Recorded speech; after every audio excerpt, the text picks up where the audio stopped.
बच्चों, आज हम आरोह भाग एक पाठ्य पुस्तक में संकलित दुष्यंत कुमार रचित साये में धूप गज़ल का अध्ययन करेंगे। दुष्यंत कुमार का जन्म सन 1933 राजपुर नवादा गांव में हुआ था। उनकी प्रमुख रचनाएं देखें तो सूर्य का स्वागत, आवाज़ों के घेरे, साये में धूप, जलते हुए वन का वसंत, ये सभी काव्य है। एक कंठ विष पाई, ये गीति नाट्य है। छोटे छोटे सवाल, आंगन में एक वृक्ष और दोहरी जिंदगी, ये उनकी उपन्यास है। यहाँ दुष्यंत की जो गज़ल दी गई है वह उनके गज़ल संग्रह साये में धूप से ली गई है। गज़लों में शीर्षक देने का कोई चलन नहीं है, इसलिए यहाँ कोई शीर्षक नहीं दिया जा रहा है। गज़ल एक ऐसी विधा है जिसमें सभी शेर अपने आप में मुकम्मल और स्वतंत्र होते हैं। उन्हें किसी क्रम व्यवस्था के तहत पढ़े जाने की दरकार नहीं रहती। इसके बावजूद दो चीज़ ऐसी है जो इन शेरों को आपस में गूंथ कर एक रचना की शक्ल देते हैं। एक रूप से स्तर पर तुक का निर्माण और दूसरा अंतर्वस्तु के स्तर पर मिजाज का निर्माण। जैसा कि आप देखेंगे, यहाँ पहले शेर की दो पंक्ति का तुक मिलता है और उसके बाद सभी शेरों की दूसरी पंक्ति में उस तुक का निर्वाह होता है। आमतौर पर गज़ल के शेरों में केंद्रीय भाव का होना ज़रूरी नहीं है, लेकिन यहाँ पूरी गज़ल एक खास मनस्थिति में लिखी गई जान पड़ती है।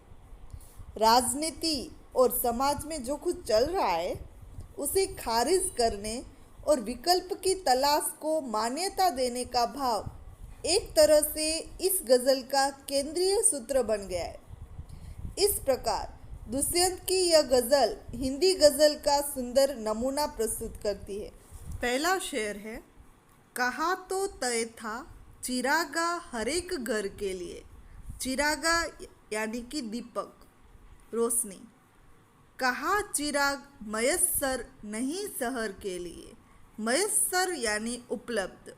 यहाँ पर कवि दुष्यंत कुमार क्या कहते हैं कि नेताओं ने घोषणा की थी, कहा था कि देश के हर एक घर में चिराग, चिराग यानी दीपक और दूसरी सुख सुविधाएं उपलब्ध कराएंगे। लेकिन आज क्या स्थिति है?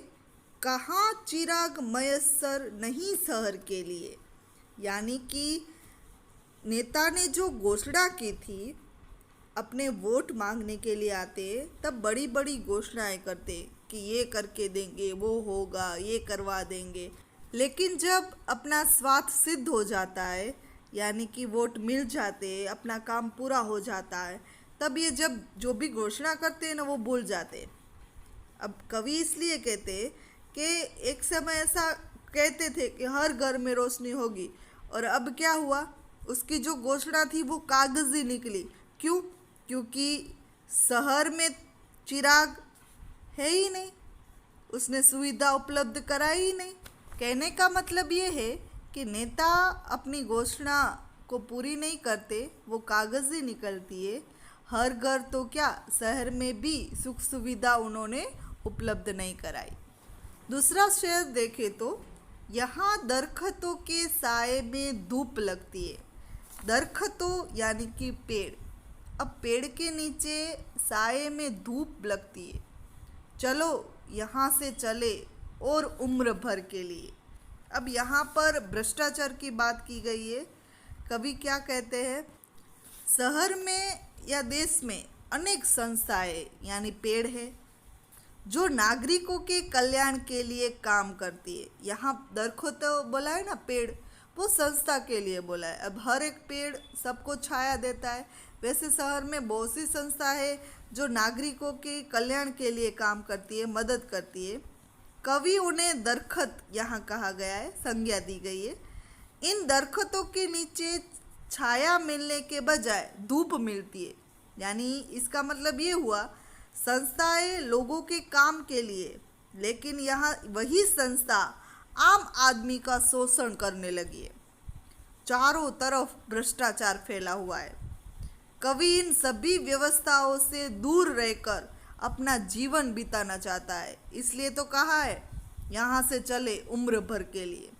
ऐसे में आम व्यक्ति को निराशा होती है। तीसरा शेर, न हो कमीज तो पाँव से पेट ढक लेंगे, ये लोग कितने मुनासिब है इस सफ़र के लिए। इस शेर में राजनीतिक शासक होते हैं, उन पर व्यंग्य किया गया है। अब यहाँ पर एक वर्ड आया मुनासिफ। मुनासिफ यानी उपयुक्त। यहाँ पर कवि आम व्यक्ति के विषय में बताता है कि ये लोग गरीबी और शोषित जीवन को जीने पर मजबूर होते हैं। इनके पास न वस्त्र होते हैं, न खाने के लिए कुछ सामान होता है। इसलिए वो क्या करते हैं, पैरों को मोड़कर अपने पेट को ढक लेंगे, क्योंकि वस्त्र तो उनके पास नहीं है। लेकिन कभी भी लोग यानी शासकों के खिलाफ नहीं जाएंगे, यानी उनका विरोध नहीं करेंगे। क्यों? क्योंकि उनमें विरोध करने का भाव समाप्त हो चुका है। अब ऐसे लोगों की ही तलाश होती है शासकों को, ऐसे लोग ही उनके लिए उपयुक्त होते हैं। ऐसे लोग जो शासक के खिलाफ आवाज़ ही ना उठाए, ऐसे लोगों की ज़रूरत शासकों को होती है। वो लोग उन्हें अच्छे लगते। उनके पीछे का कारण ये है कि इस तरह आवाज़ न उठाए, चुपचाप जिंदगी जीते जाए, तो शासकों का राज शांति से चलता रहे। अगला शेर, खुदा नहीं न सही, आदमी का ख्वाब सही, कोई हसीन नज़ारा तो है नज़र के लिए। अब यहाँ पर कवि कहते हैं कि संसार में भगवान नहीं तो कोई बात नहीं, खुदा नहीं तो ना सही। आम आदमी का वह सपना तो है, आदमी का ख्वाब तो है। कहने का तात्पर्य यह है कि ईश्वर मानव की कल्पना तो है ही। इस कल्पना के जरिए उसे आकर्षक दृश्य देखने के लिए मिल जाते हैं। इस तरह उनका जीवन कट जाता है, यानी कि आकर्षक दृश्य नज़र के सामने मिल जाते हैं तो उनका जीवन आसानी से कट जाता है। खुदा का अस्तित्व नहीं है, यह मात्र कल्पना है। आम आदमी ईश्वर के बारे में लुभावनी कल्पना करता है। इस कल्पना के सहारे उसका जीवन कट जाता है। भारतीय लोग ईश्वर के अस्तित्व में पूरा विश्वास नहीं रखते, परंतु इसके बहाने उन्हें सुंदर दृश्य देखने को मिलते हैं। इनकी कल्पना करके वे अपना जीवन जीते हैं। अगला शेर, वे मुतमईन है कि पत्थर पिघल नहीं सकता, मैं बेकार हूँ आवाज़ में असर के लिए। इस शेर में कवि आम व्यक्ति के विश्वास की बात बताते हैं। आम व्यक्ति को विश्वास है कि जो भ्रष्ट व्यक्ति होते हैं उनके दिल पत्थर के होते हैं। यहाँ पर वर्ड दिया है मुतमईन। मुतमईन यानी आश्वस्त, यानी उसे पता है कि जो भ्रष्ट व्यक्ति होते उनका दिल पत्थर होता है, पत्थर की तरह, और वो पत्थर कभी पिघलता नहीं, यानी कि उनमें संवेदना ही नहीं होती। किसी के दुख को देखकर वो दुखी ही नहीं होते। कवि को इसके विपरीत इंतजार है कि इन आम आदमियों के स्वर में असर हो, यानी कि ये भ्रष्ट व्यक्ति के खिलाफ आम आदमी आवाज़ उठाए, आम आदमी की आवाज़ बुलंद हो तथा सभी व्यक्ति संगठित होकर विरोध करें, तो भ्रष्ट व्यक्ति समाप्त हो सकते हैं। तेरा निज़ाम है सिलदे जुबान शायर की, ये एहतियात ज़रूरी है इस बहर के लिए। निज़ाम यानी शासक और एहतियात यानी सावधानी।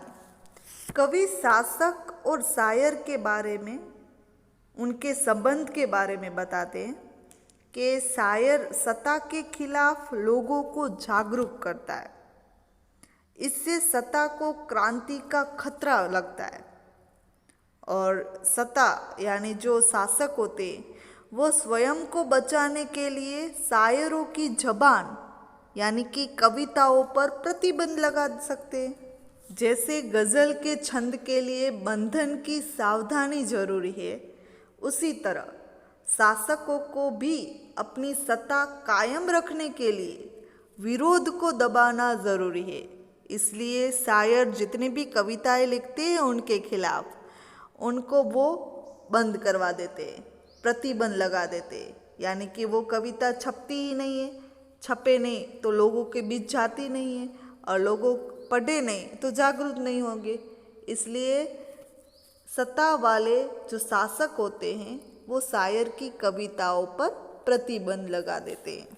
अगला शेर, जिए तो अपने बगीचे में गुलमोहर के तले, मरे तो घेर की गलियों में गुलमोहर के लिए। अब यहाँ पर जो गुलमोहर है वो पेड़ का नाम है। कवि कहते हैं कि जब तक हम अपने बगीचे में जिए तो गुलमोहर के नीचे जिए और जब मृत्यु हो तो दूसरों की गलियों में गुलमोहर के लिए मरे।